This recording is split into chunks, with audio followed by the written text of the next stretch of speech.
On Thursday, the Senate did exactly what most of us outside of Washington, D.C.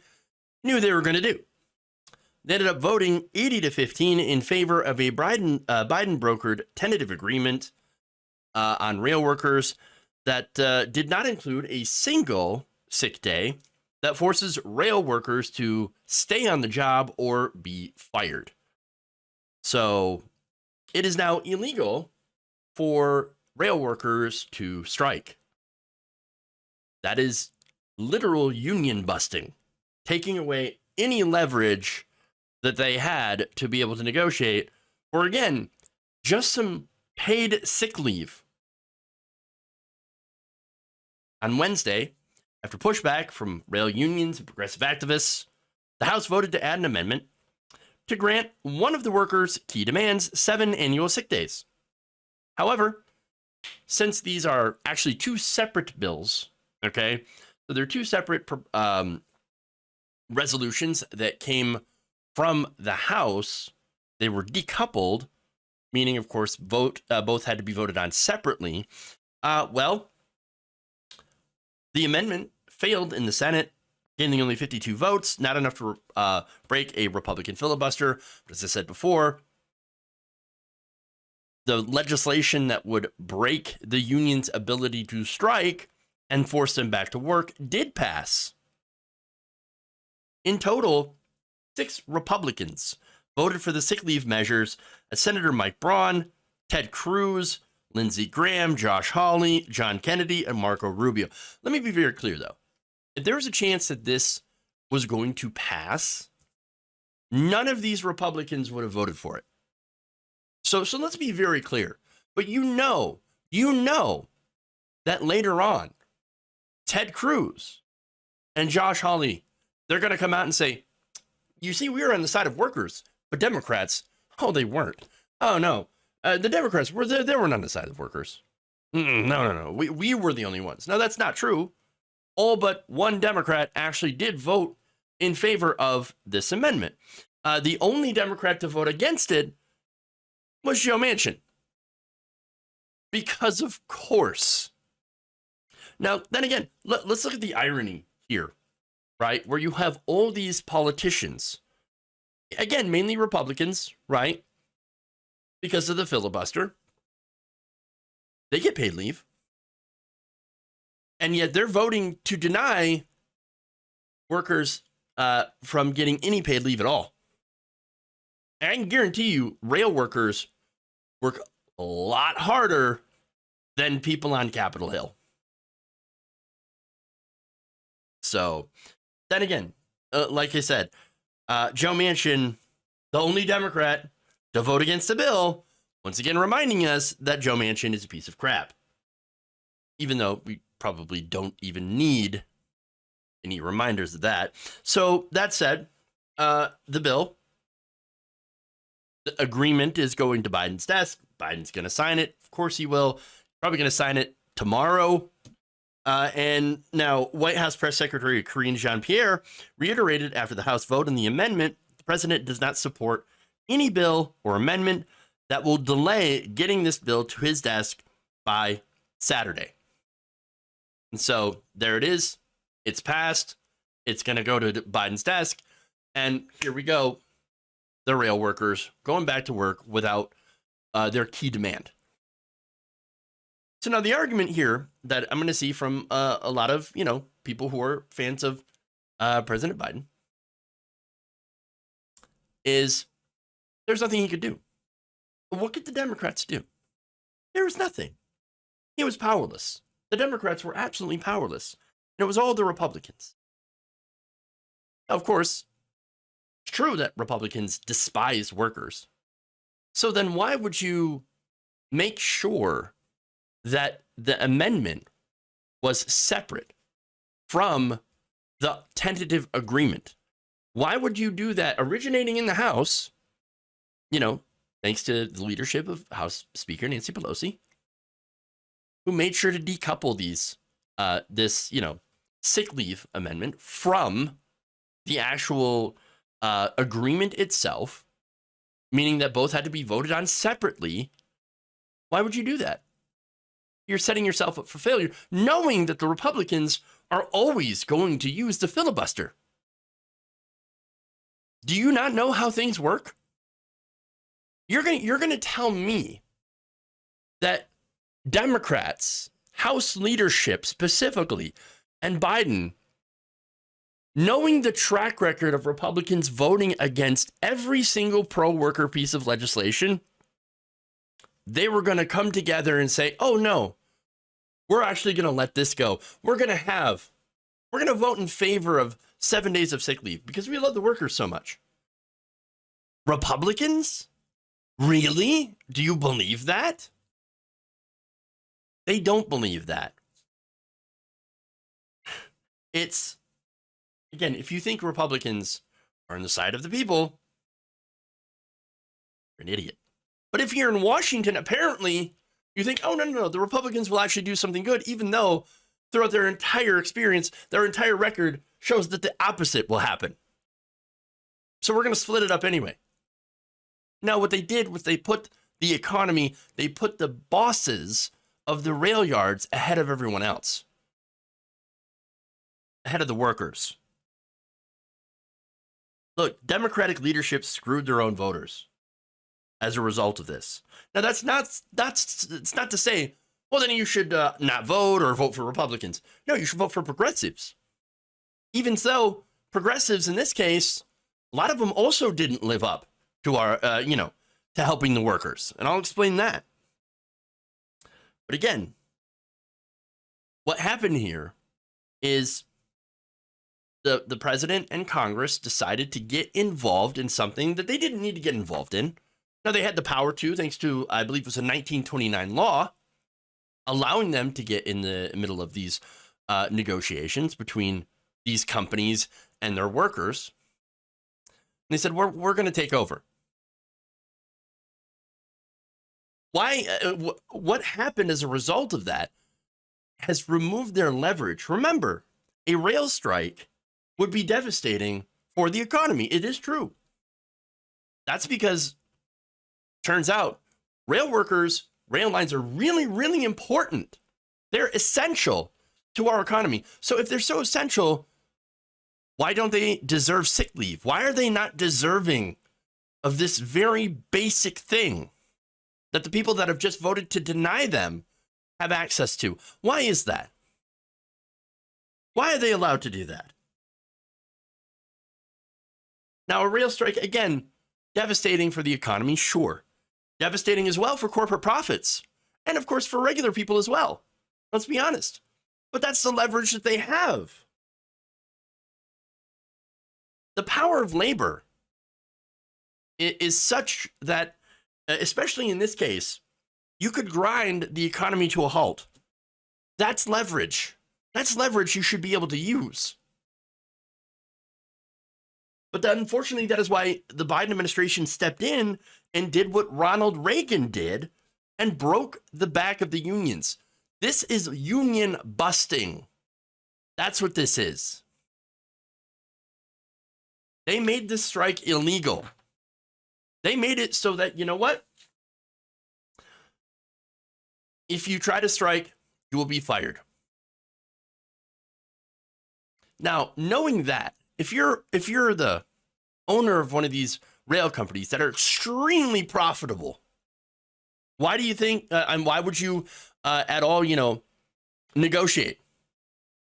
Knowing that the federal government will come in under both Republicans and Democrats, because right now our government is captured by corporate interests. Why would they negotiate? Why would they give any paid leave when they don't have to? Again, another good question. Well, they don't. And so, of course, they're not going to go negotiate, and they didn't. I know one of the demands from Republicans is, oh, we'll give them some extra time. What's the point? Why a delay? What's the point? They're firm, they're not going to negotiate, and that's the companies. And look, these companies also heavily bribed Congress with legal campaign contributions. They know how corrupt Congress is. They know that Congress will take their side. Just enough of them to maybe put out the illusion that some of them are working for us. But then, again, enough to make sure that the filibuster will block every single thing. And again, why do you think Democrats, establishment corporate Democrats, don't want to get rid of the filibuster? They will not make a carve out. So this is how it works. Now, speaking of House progressives, because again, this problem originated in the House. Well, almost all House progressives voted to stop the rail workers from being able to go on strike. Alexandria Ocasio-Cortez, she voted yes. Ilhan Omar voted yes. She voted along with Nancy Pelosi. You had Jamal Bowman, Ayanna Pressley, every member but the squad of the squad, except for Rashida Tlaib, voted in favor of both of these pieces of legislation. Bernie Sanders voted nay in the Senate. Now, you voted yes, of course, in order to give them 7 days of paid leave, but not to force them back to work. So Bernie Sanders and Rashida Tlaib, they're on the right side, and they voted the right way. So now AOC, she explained her vote on Twitter. She said, "We only followed the strategy of ask our local unions, including rank and file we've picketed alongside before, like the 202, as well as nationals that rejected ratification. And New York 14, locals' ask was yes, yes, so we could send paid sick to the Senate." Okay, but still, if you want to have the fight in the Senate, well, you're going to lose that fight because of the filibuster. And you know you're going to lose that fight because of that filibuster. So what really did you think was going to happen here? Now, she said, look, this is the best we could do with the hand what we were dealt. White House sprung this on us, and we had a window of less than 24 hours to secure sick leave when they had the votes locked to pass with no changes. Tanking wasn't an option because of Republican votes. We moved to keep sick leave alive. But it's not alive. It's not in there. Now, here's the thing. I am not one of those people who thinks AOC fraud squad. Okay? No, I like AOC. I think she's an important ally in Congress. I don't always agree with every one of her votes or her strategy. And in this case, but then a lot of times I do agree with her votes and strategy. But in this time, in this case, it doesn't make any sense to me. Do the fight in the Senate where it's going to lose. Well, then what have you gained? You've gained nothing, and you've actually lost more. Because now what you have are some pretty pissed off rail workers. So, look, I like AOC. I think she's an ally, but I think she's also naive. I think she maybe trusts leadership too much. Leadership generally tends to look out for corporations and corporate interests. Maybe she's in the Washington bubbles too much. Maybe she's going along to get along. Maybe she doesn't want to cause too much trouble. I don't know. I don't know what the issue is. I wish I could ask her in a polite and respectful way, of course. Why she seems to, why this stuff always seems to happen. For example, Build Back Better and the Inflation Reduction Act. All that stuff. Again, you had a lot of good things in those bills, but they were decoupled. They were taken out by House leadership, by Democrats, in order to appease people like Joe Manchin. And so all the good stuff was stripped out. The stuff like paid leave for families, childcare, all that stuff. It just keeps happening. And they go along with it and they're like, oh, but don't worry, we're going to get the stuff put back in. And then when it doesn't, progressives have egg on their face in the House. Now, it's this failed strategy, but at least Rashida Tlaib seems to have caught on to it. But nobody else seems to have. But here's the thing. This is why Republicans and corporate Democrats got together to crush the rail unions. Aside from hurting the economy, They're also able to strike a gigantic blow against labor. I'm going to quote here from Ben Burgess in the Daily Beast. Quote, "The reason that workers' collective ability to grind the wheels of the economy to a halt is such a potent weapon is precisely because it would lead to massive disruption. In using the power of the state to quash a potential rail strike, while assuring workers that of course they want them to have more time to spend with their families." Remember, again, I've explained the conditions in a previous video, how you have workers that ended up having to go to work and then having heart attacks and dying on the job because they can't schedule, they can't take any time off to schedule, a doctor's visit or to schedule time with their family. And if they get sick and have to take time off, they get punished or they're going to work sick.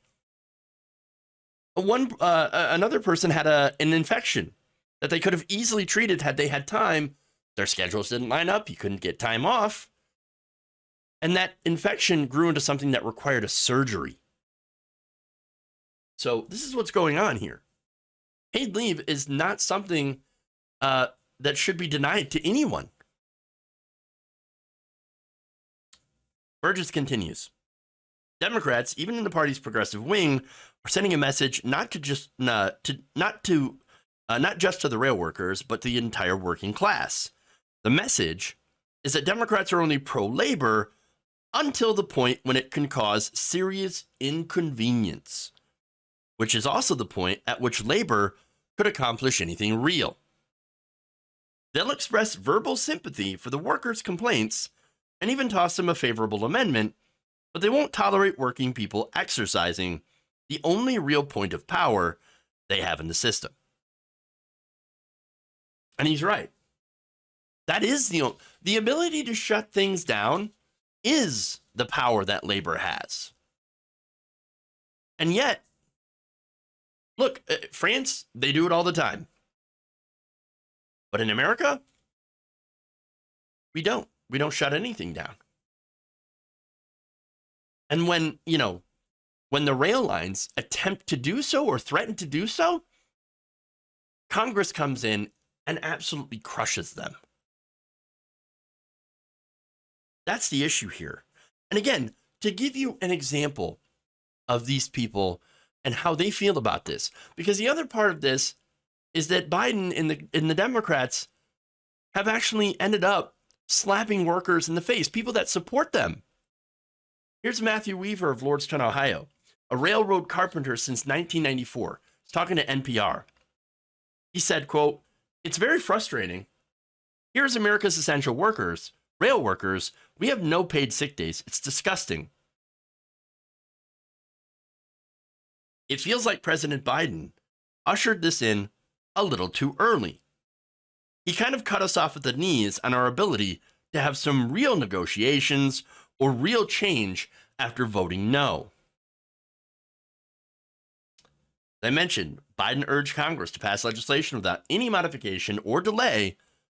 4 of the 12 rail unions, collectively representing more than half of the 115,000 freight rail workers covered by the deal, had voted down the agreement, citing lack of paid sick days as their primary reason. Richmond, Virginia, roadway mechanic Reese Murtaugh says it sets a bad precedent even when the most pro-labor of presidents will force an agreement rather than allow workers to strike. In future negotiations, the carriers are going to remember that and use it against us, says Murtaugh. It's going to be even harder for us to negotiate a fair contract because they realize when it comes down to it, there's not going to be a strike. Murtaugh says guys in his shop felt especially disillusioned thinking back on Biden's decades in the Senate, where he'd taken Amtrak home to Delaware every night. Quote, "Joe relied on us to get him home to his family. But when it was his turn to help us out, to better our life, he turned his back on us." If you don't think that's going to have possible electoral repercussions, you're deluding yourself. Again, middle-class white rail workers are a constituency in the Democratic Party. A constituency they could lose if Republicans craft the right message. Again, Republicans are not going to live up to that message, but they can craft it anyway. Trick some of these people who are, of course, disappointed by Biden and the Democratic Party not representing them and their best interests. That is going to have an impact, believe it or not. As I said before, labor is the only power that we have as working people. But it only works if we're allowed to ground the system to the halt when we need to. It's not that we want to. Nobody wanted a strike. All they wanted was a few days off for sick leave. That's it. It is the bosses that were being incredibly obstinate. Look, this whole going along to get along in the short term. It's going to hurt working people in the long term because as unions get crushed, worker power diminishes.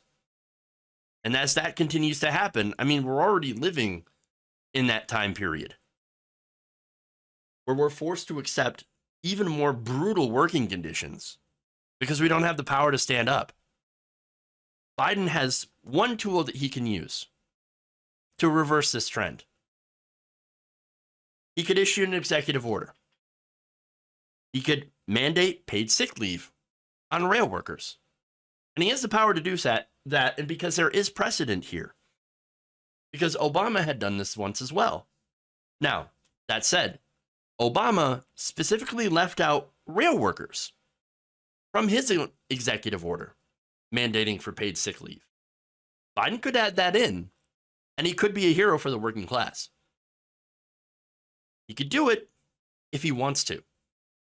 We'll have to see if he actually wants to.